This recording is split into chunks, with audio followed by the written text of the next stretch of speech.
औज़ुबिल्लाहिमिनश्शैतानिर्रजीम बिस्मिल्लाहिर्रहमानिर्रहीम। क्लास आज हम क्लास 9 के सब्जेक्ट मैथमेटिक्स पर जो यूनिट नंबर 7 है उसके इम्पॉर्टेंट एमसीक्यूज़ के ऊपर हम बात करते हैं। और यूनिट नंबर 7 जिसका नाम linear graph and the three and their applications है। तो इसको शुरू करने से पहले मैं कुछ बुनियादी बातें हैं इस चैप्टर की जो कि आपके साथ डिस्कस करना चाहता हूँ ताकि हमारे एमसीक्यूज़ आसान तरीके से हो सके। देखिए क्लास, यहाँ पर सबसे पहली बात लिखी हुई है, मैंने समरी के अंदर हाईलाइट किया हुआ है, आप भी कर लीजिएगा। The Cartesian plane is also known as the X Y plane. Cartesian plane को एक्स वाई प्लेन भी कहा जाता है।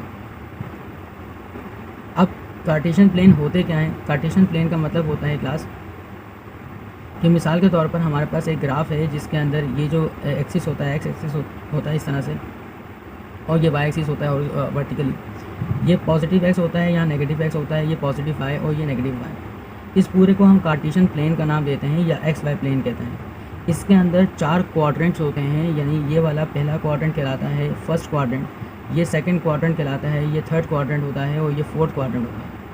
अगर यहाँ पर आप देख रहे हो तो यहाँ मैंने इस फर्स्ट क्वाड्रेंट के अंदर वैल्यूज़ के लिखी हुई हैं। ये जो एक लिखा हुआ है प्लस का एक्स और प्लस का वाई, यानी इसका मतलब ये है कि ये जो फर्स्ट वाला क्वाड्रेंट है इसमें एक्स की वैल्यू भी पॉजिटिव होगी और वाई की वैल्यू भी पॉजिटिव होगी। और ये जो दोनों के दोनों एक्स और वाई लिखे हुए हैं पॉजिटिव में, इन दोनों को मिलाकर हम कहते हैं ऑर्डर पेयर। इनका नाम मैथमेटिक्स में हम क्या लेते हैं? इनको कहते हैं ऑर्डर पेयर। जिसमें से ये जो एक्स है ना, इस एक्स को हम एब्सिसा कहते हैं और इस वाई को हम ऑर्डिनेट कहते हैं। दोबारा सुनिएगा, ये जो ब्रैकेट के अंदर एक्स और वाई की दो वैल्यूज़ दी होती हैं इनको हम ऑर्डर पेयर कहते हैं। और ये जो आपके पास x लिखा हुआ है इसको हम यहाँ पर एब्सिसा, और ये वाले y जो लिखा हुआ है इसको हम ऑर्डिनेट कहते हैं। तो क्लास यहाँ पर मैं आपको ये बता रहा था कि ये जो एक कार्टेशियन प्लेन होता है इसमें फर्स्ट क्वाड्रेंट में आप देख रहे होंगे x की वैल्यू पॉजिटिव है, y की वैल्यू पॉजिटिव है। इसमें सेकंड वाले में नेगेटिव x होता है, पॉजिटिव y होता है, और थर्ड वाले में दोनों नेगेटिव होते हैं, और फोर्थ वाले में x पॉजिटिव होता है और y नेगेटिव होता है। प्लस आपने यहाँ पर याद यही करना है कि किस क्वाड्रेंट में x और y की वैल्यू क्या होती है। इसके ऊपर सवालात बहुत सारे पूछे जाते हैं। आइए मैंने कुछ और थोड़ा सा हाईलाइट करके रखा हुआ है, उसको पढ़ लेते हैं। लिखा हुआ है the origin has the coordinates 0 0। ये जो आपके पास ऑर्डर पेयर में आप नाम ले रहा था, इस ऑर्डर पेयर को हम यहाँ पर कोऑर्डिनेट्स भी कहते हैं।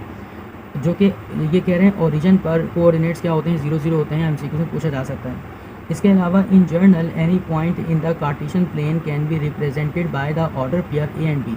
यानी जो कार्टेशियन प्लेन है उसमें जो भी पॉइंट बताया जाएगा, जो भी पॉइंट कंसीडर किया जाएगा उसको हम ऑर्डर पेयर कहेंगे। जिसमें ये जो छोटा सा ए लिखा हुआ है इसको हम ऑर्डिनेट यानी एक्स और कोऑर्डिनेट या एब्सिसा, और ये जो बी लिखा हुआ है इसको हम यहाँ पर ऑर्डिनेट कहते हैं। मैंने यहाँ पर आपको एक्स और वाई करके शो किया, इससे कोई ज़्यादा फ़र्क नहीं पड़ता। अच्छा, इसके अलावा क्लास यहाँ पर एक और बात ये समझें कि ये एग्ज़ाम में किस तरह से पूछा जाएगा, ये सवाल आएगा किस तरह से। आइए हम उसकी तरफ चलते हैं। तो हम रिव्यू एक्सरसाइज पर आ गए हैं। इस एक्सरसाइज के जो हमारे पास ट्रू फॉल्स हैं ये भी बहुत इंपॉर्टेंट हैं। मैंने कुछ चैप्टर्स में एमसीक्यू वो जो है ट्रू फॉल्स वगैरह ये फिंगर ब्लैंक्स को हाईलाइट किया है, लेकिन कुछ के अंदर मैं यहाँ पर ये पढ़ा रहा हूँ। तो जहाँ मुझे ज़्यादा इंपॉर्टेंट लग रहा है मैं वहाँ पर इस चीज़ को लेकर ज़रूर चल रहा हूँ कि यहाँ पर ये भी करवाऊँ। तो देखिए क्लास, यहाँ पर लिखा हुआ है the Cartesian plane is also called X Y plane. तो इसका ये जो है हमारे पास ये चीज़ बिल्कुल ट्रू है कि कार्टेशियन प्लेन को हम एक्स वाई प्लेन भी कहते हैं। In second quadrant both X and Y coordinates are positive. के सेकंड क्वाड्रेंट के अंदर एक्स और वाई जो कोऑर्डिनेट होता है वो पॉजिटिव होता है। तो क्लास ये बात गलत है, यहाँ पर हम इसको फॉल्स लगाएंगे। ये मैं इसको गलत इसलिए कह रहा हूँ क्योंकि आपके पास आप ज़रा गौर कीजिएगा कि मैंने अभी थोड़ी देर पहले आपको बताया था कि एक्स और वाई प्लेन जो होते हैं, जो कोऑर्डिनेट प्लेन्स होते हैं, उसमें ये जो वैल्यूज़ होती हैं ये वाली, देखें ये कह रहे हैं कि सेकंड क्वाड्रेंट में एक्स की वैल्यू पॉजिटिव है और वाई की वैल्यू पॉजिटिव है। तो ऐसा नहीं है, सेकंड क्वाड्रेंट में एक्स नेगेटिव है और वाई पॉजिटिव है। तो इसलिए मैंने इस वाली चीज़ को फॉल्स का नाम दिया। अब क्लास हम थोड़ा सा और आगे मूव करते हैं। इसके अंदर देखिएगा लिखा हुआ है कि the point 1 - 2 lies in the first quadrant. तो ये बात बिल्कुल गलत है क्योंकि ये चीज़ फर्स्ट क्वाड्रेंट में लाई नहीं करती। इसमें एक्स की वैल्यू पॉजिटिव और वाई की वैल्यू नेगेटिव दी हुई है। तो ये वाली जो चीज़ है डेफिनेटली फोर्थ क्वाड्रेंट के अंदर लाई करती है। अब यहाँ पर नंबर 4 पे कहते हैं the -3 and -4 lies in the fourth quadrant. तो यहाँ पर ये भी चीज़ बिल्कुल रॉन्ग है क्योंकि जब दोनों जो हैं एक्सिस नेगेटिव हो जाते हैं, यानी दो कोड नेगेटिव हो जाते हैं, तो ये थर्ड क्वाड्रेंट होता है। अब आपके पास आगे मज़ीद यहाँ लिखा हुआ है the point -3 - 4 is located in. ये जो -3 - 4 है ये फर्स्ट में होता है, सेकंड क्वाड्रेंट में, थर्ड में है, ये फोर्थ में है। तो इसका सही जवाब प्लस थर्ड क्वाड्रेंट है क्योंकि हमारे पास तीसरे क्वाड्रेंट में एक्स और वाई दोनों की वैल्यू जो है वो आपके पास नेगेटिव होती है। अब यहाँ पर देखें ये बात याद करने वाली है, the two coordinate axis intersected at an angle of 45, 90 degree, 180 या 70 डिग्री। ये कह रहे हैं कि जो कोऑर्डिनेट एक्सिस होते हैं वो आपस में क्या एंगल बनाते हैं। तो क्लास इसका सही जवाब जो है वो 90 डिग्री है, क्योंकि जो ग्राफ जब हम लोग बनाते हैं या हमारे पास इस तरह से जो एक कार्टेशियन प्लेन बना होता है उसमें एक्सिस जो है वो 90 डिग्री के ऊपर एक दूसरे के साथ टकरा रहे होते हैं। अब अगला सवाल थोड़ा सा और ट्रिकी सा है, यहाँ पर ये पूछा जा रहा है तीसरे में कि the line y is equal to 4 is parallel to x axis, y axis, both axis या नन। इस चीज़ को बड़ी आसानी से समझने के लिए मैं आपको ये बताता चलूँ क्लास, देखें कि y इज़ इक्वल टू 4 दिया हुआ है, यानी जब कभी भी आपको y की वैल्यू गिवन की जाए और आपसे ये पूछा जाए कि ये जो एक y इज़ इक्वल टू 4 है ये पैरेलल किस चीज़ के है, कौन से एक्सिस के पैरेलल, तो y की वैल्यू अगर मिली भी होगी तो ये x एक्सिस के पैरेलल होगा, यानी यहाँ पर इसका सही जो जवाब है वो ए है। इसी तरह से देखें बात को हम यहाँ पर आगे लेकर पलट के देखते हैं, लिखा हुआ है the line x is equal to -5 is parallel to. तो देखो अब इसमें यहाँ पर x की वैल्यू दी हुई है, नेगेटिव दी है, पॉजिटिव दी है, इससे मतलब नहीं है, लेकिन किसकी वैल्यू दी हुई है, x की वैल्यू दी हुई है। तो इसका मतलब ये हुआ कि ये y के ऊपर पैरेलल होगा। आपको शायद समझ में आ गया हो कि जब कभी भी y की वैल्यू दी हो तो ये x के पैरेलल होता है, और अगर x की वैल्यू दी हुई हो तो ये पैरेलल होता है y के। आगे देखिएगा यहाँ पॉइंट ये लिखा हुआ है कि the line x is equal to -5 has point on x axis. ये जो -5 x की वैल्यू यानी एब्सिसा जो है आपके पास -5 है, तो बताएं x एक्सिस पर पॉइंट क्या होगा।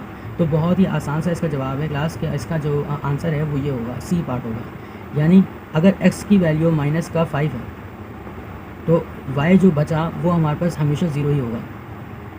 मैं आपको एक और यहाँ पर मिसाल देकर यहाँ पर समझा देता हूँ कि मिसाल के तौर पर यहाँ पर ये बोले हैं कि एक लाइन है, the line y is equal to 3, ऐसे लिख दिया जाए। तो इसका सही जवाब, इसका पॉइंट अगर हमें बोला जाए कि इसका बताएं कि इसका पॉइंट क्या होगा y एक्सिस पर, तो हम इसका जवाब में ये लिखेंगे कि भाई x की वैल्यू 0 हो जाएगी और y का आंसर जो है वो 3 होगा। यानी जो वैल्यू आपको दी जाए वो तो आप उस एक्सिस में लिखें, लेकिन जो दूसरी वैल्यू है उसको आप क्या बोल देंगे, 0 बोल देंगे।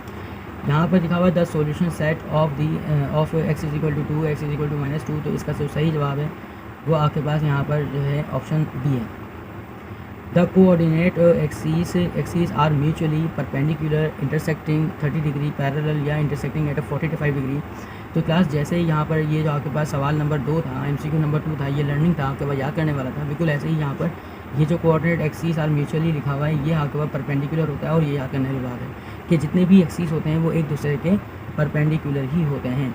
तो क्लास उम्मीद है कि आपको ये चैप्टर नंबर 7 जो है वो क्लियर हुआ होगा, अच्छे से समझ में आया होगा। इसकी प्रैक्टिस ज़रूर कर लीजिएगा, और हाँ ये याद रखिएगा कि ये जो मैंने आपको क्लास के स्टार्ट में ये चीज़ बनाकर दिखाई थी, ये वाला ये जो आपके पास बनाया था और इसको मैंने हाईलाइट किया हुआ था, इसको अपने पास कर लीजिएगा ताकि आप पेपर में और अच्छे तरीके से काम कर सकें।